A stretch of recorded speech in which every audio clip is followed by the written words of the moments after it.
USAID, ayuda del pueblo estadounidense. Con ese eslogan se presenta al mundo una agencia que pretende disfrazarse de institución humanitaria, una máscara que puede engañar a quien no conozca el lado más oscuro de la Agencia de los Estados Unidos para el Desarrollo. Aunque no queda claro si es o no una sucursal de la CIA, lo cierto es que esa oficina gubernamental maneja recursos para la subvención contra países extranjeros. En el caso de Cuba, no se trata de paquetes con alimentos o medicinas, sino de planes pensados para provocar actos contra las autoridades nacionales. En abril pasado se reveló la existencia de Zunzuneo, una especie de red social a través de teléfonos móviles que operaba clandestinamente con fondos del gobierno norteamericano. Luego se conoció acerca de un grupo de agentes enviados a Cuba para encontrar jóvenes dispuestos a organizar actos antigubernamentales. Enmascarados como activistas en la lucha contra el SIDA, los empleados de los USAID, reclutados en países latinoamericanos, visitaron varias universidades cubanas, aunque no tuvieron éxito en sus propósitos. La agencia de noticias estadounidense Associated Press descubrió estos planes contra Cuba, dos casos que engrosan los expedientes de las prácticas de guerra no convencional a las que Washington es tan aficionado. Javier Ortiz, especial para la Mesa Redonda. Cuando uno hace un análisis, uno lee las informaciones, Sergio, sobre estos planes, uno nota que hay, vamos a decir, cierta chapucería a la hora de implementarse, ¿no? En Cuba, sobre todo, bueno, este último plan descubierto por la AP. Sin embargo, no podemos confundirnos y tenemos que estar bien claros de que son planes muy bien pensados, estrategias muy bien diseñadas y que son políticas incluso de Estado, de las instituciones norteamericanas.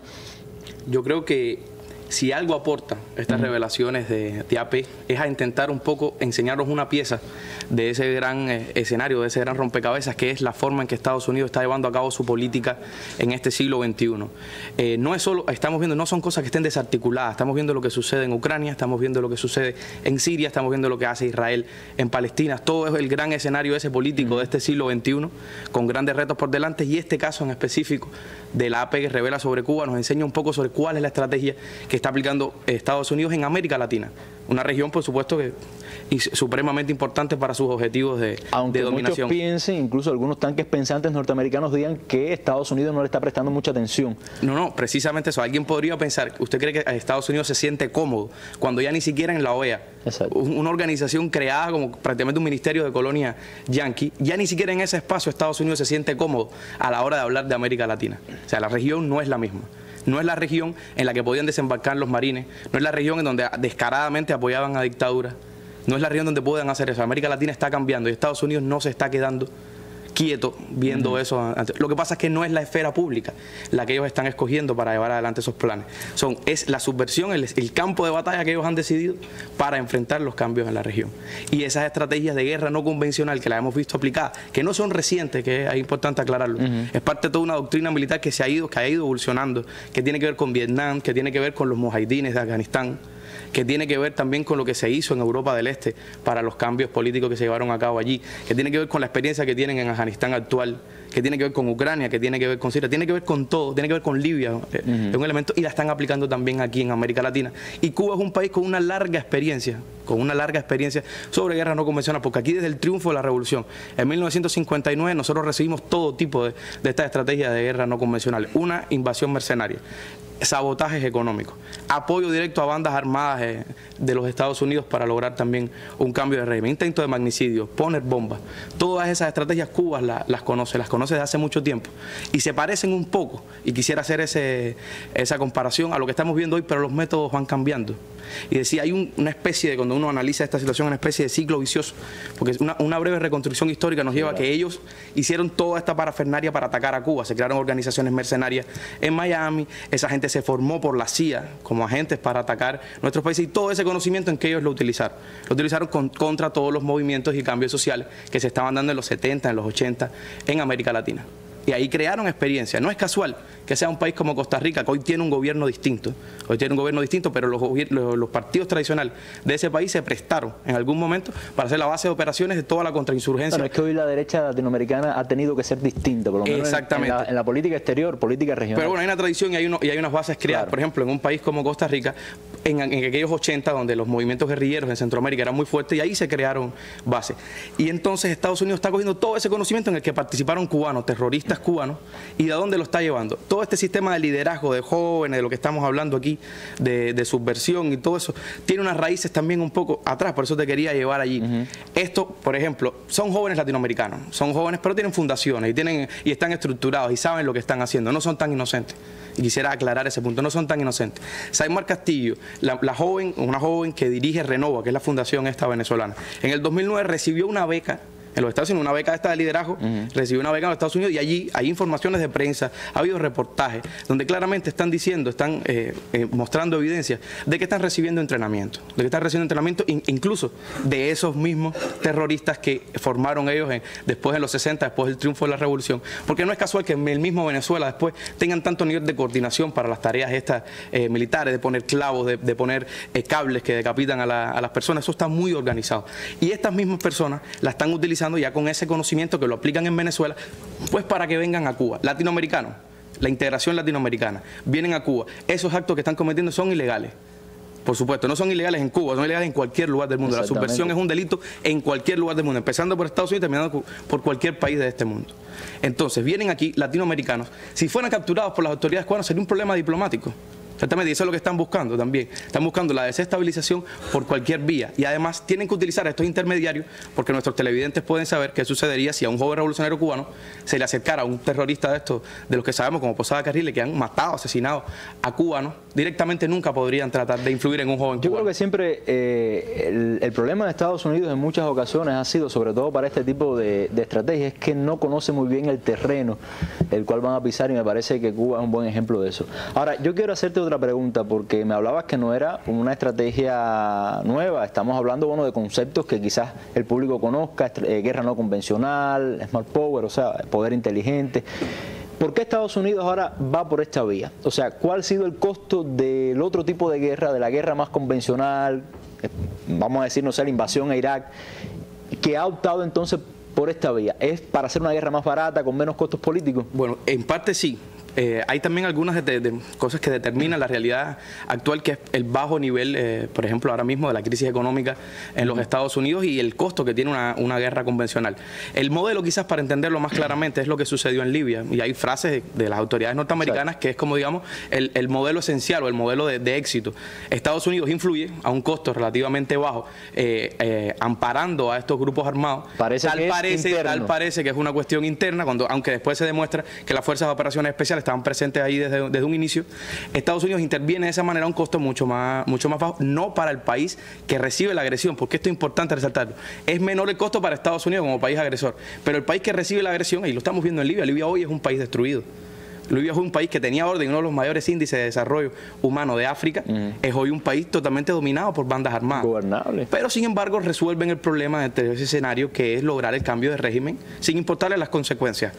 Pero pasa también con las guerras convencionales. En Irak aplicaron métodos convencionales y miren cómo está hoy la situación. En Siria hoy Hillary Clinton hace una frase que me parece que es histórica para, si llega a ser presidente de los Estados Unidos, para guardarla y ponerla en un libro, que es que se equivocaron a la hora de financiar a los grupos armados sirios y que eso tiene alguna repercusión en el Estado Islámico. Y entonces, ¿cómo usted va a decir? O sea, ¿cómo usted va a jugar con la vida de un país y va a jugar con el destino del mundo de esa manera? Y eso lo quieren hacer en América Latina. Y lo quieren hacer un gran ejemplo también. Un gran ejemplo. Lo quieren hacer en Cuba. Quería compararte, por ejemplo, en otro momento Cuba ha vivido esta situación de latinoamericanos utilizados contra nosotros. Pero en aquel momento se utilizaron, por ejemplo, recuerdo, para poner bombas en hoteles. Pero ¿cuál fue el efecto de ese tipo de acciones? La cohesión de los cubanos.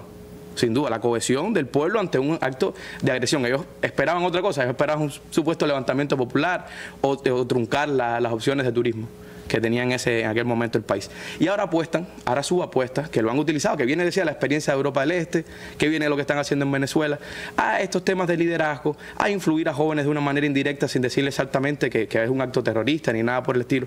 Es una guerra, creo que hay que recordar siempre a Fidel, en ese momento es una guerra de ideas. Es una guerra de ideas que hay que lucharla también y combatirla con ideas. Y creo que también la profunda incomprensión esa de los procesos culturales y entender cuáles son las raíces de la revolución, lo lleva una y otra vez a fracasar. Pero no podemos ser ingenuos. Creo que las autoridades cubanas han sido muy sabias a la hora de manejar este tipo de situación, porque pueden estar buscando también que nos cerremos, pueden estar buscando que ante cualquier tipo de estas agresiones, pues nosotros cortemos algunos lazos con América Latina, que Cuba, que es un país que cada vez ocupa el lugar, cada vez más ocupa el lugar que le corresponde en este escenario, en la CELAC, que tiene un liderazgo político, que está en la CELAC, que es reconocida, que Estados Unidos en cualquier lugar que pisa le recuerdan el bloqueo a Cuba. Y eso, pues, por supuesto, les molesta, y eso es lo que están enfrentando, y nosotros hemos sido sabios en el sentido de no encerrarnos en un caparazón, porque esa nunca puede ser la respuesta, quizás es lo que están buscando. De todas maneras, Sergio, hay cifras que son públicas, ¿no?, de cuánto recibe la USAID para este tema de las campañas de subversión, no solamente con Cuba, sino en otros países, y cómo hace ahora entonces el trabajo sucio que antes hacía la CIA, ¿no? Hay un esfuerzo, la circular, dentro de la guerra no convencional, quizás un poco para explicar esto. Hay un documento doctrinal muy importante que es la circular de entrenamiento TC-1801. Y el problema es que cuando usted lee eso entiende perfectamente qué es lo que está pasando.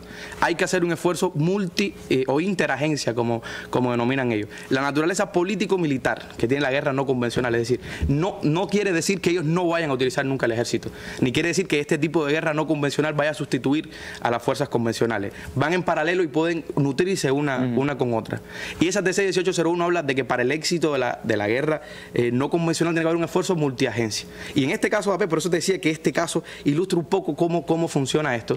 Hay un cable de los documentos que reveló AP donde se recibe directamente la Oficina de Intereses de Estados Unidos aquí en Cuba, recibe una información sobre la situación en el terreno y con orientaciones para cambiar la jugada directamente. Es decir, aquí está involucrado todo el mundo. Aquí está la CIA, aquí está la USAID, aquí está el USAID es el Departamento de Estado. Por supuesto, lo que decir es un esfuerzo de todo el mundo. Si tienen que meter a las autoridades de aviación un día, sin hacer ningún tipo de comparación, lo harían. Para, por ejemplo, lograr las transmisiones aéreas. Es decir, un esfuerzo en el que tiene que participar todas las estructuras del gobierno de los Estados Unidos. Mucha gente critica hacia lo interno por qué la USAID hace este trabajo que es de la CIA, es clásico de la CIA. Captar a gente, captar liderazgo, es un trabajo clásico de la CIA. Pero el problema es que lo hace la USAID y además se justifica diciendo que esto es un mandato que yo tengo. Y hay una realidad, porque también eso es importante apuntarlo. Es cierto lo que está diciendo la USAID. Porque si bien los métodos, por ejemplo, nadie le cabe en la cabeza el método ese del utilizar una campaña contra el SIDA en un país como Cuba para justificar estas labores subversivas. Quizás en los métodos, quizás en las acciones, la USAID está sobrepasando sus responsabilidades y lo que le han pedido. Pero lo que es cierto es que el Congreso de los Estados Unidos aprueba un presupuesto millonario para buscar un cambio de régimen en Cuba. Y la USAID está cumpliendo con ese mandato, con estos métodos. Y es parte importante que la cultura política de los americanos llega al punto de saber lo que hace su gobierno. Sí, eso te iba a decir, porque, o sea, también es dinero de los contribuyentes norteamericanos. Ahora, yo te quiero hacer una pregunta, porque yo estaba viendo incluso un reportaje de la propia cadena Russia Today que refrescaba la cantidad de países que han expulsado a los USAID, con los cuales de gobiernos que han tenido problemas con esta agencia. ¿Qué repercusión tú crees que pueda tener eso a futuro? Está Bolivia, está la propia Rusia, para la institución como tal. Mira, para la institución y para Estados Unidos. Estados Unidos nosotros no lo podemos olvidar, es la principal potencia del mundo. Estados Unidos tiene una responsabilidad con el mundo por ser el país más rico de esto. Tiene una responsabilidad, no es hacer guerras, no es buscar cambios de régimen y buscarlo. Es la responsabilidad de los problemas del desarrollo del mundo. Entonces esta agencia, que precisamente es la que ellos han creado para promover el desarrollo en el mundo, se presta para este tipo de cosas. Por ejemplo, en el caso del SIDA, el presupuesto que lo tocan los contribuyentes norteamericanos a la USAID es de $3.000 millones. Y están comprometiendo un esfuerzo. Yo no estoy diciendo que en todos los lugares lo hagan, porque indiscutiblemente debe haber personas dedicadas dentro de esos $3.000 millones a combatir la enfermedad. Ojalá que no sea en Cuba, un país que tiene tan baja está presente esa enfermedad en tan pocas personas, sino en otros lugares del mundo. Entonces están comprometiendo esos $3.000 millones, están comprometiendo la ayuda que le brindan a zonas donde hay hambruna, están comprometiendo toda esa situación por una política de cambio de régimen en un país. Es decir, una y otra vez se equivocan. ¿Qué van a pensar? En el caso de Bolivia, creo que el año pasado exactamente cerró sus operaciones, la USAID fue expulsada del país por lo que estaba haciendo. En Ecuador está prácticamente paralizado todo el funcionamiento de los USAID. En Rusia también. En Rusia también. Entonces, Estados Unidos, esos son temas. Tenemos hoy mismo, el caso del brote de ébola. Uno de los más virulentos que ha vivido la humanidad, creo que el más virulento que ha vivido la humanidad. A Estados Unidos le conviene no tener una participación ahí con sus recursos para tratar de contenerlo. Porque no es solo ayudar, no es solo ser una visión humanista de la ecuación, es ayudarse a sí mismo, controlando esa pandemia que se puede convertir en una pandemia del ébola y llegar a los propios Estados Unidos. Entonces, por su estrategia de cambio de régimen, mira lo que compromete. Nada más y nada menos que su papel constructivo que pueda jugar en cualquier lugar del mundo y levantar la suspicacia donde quiera que llegue.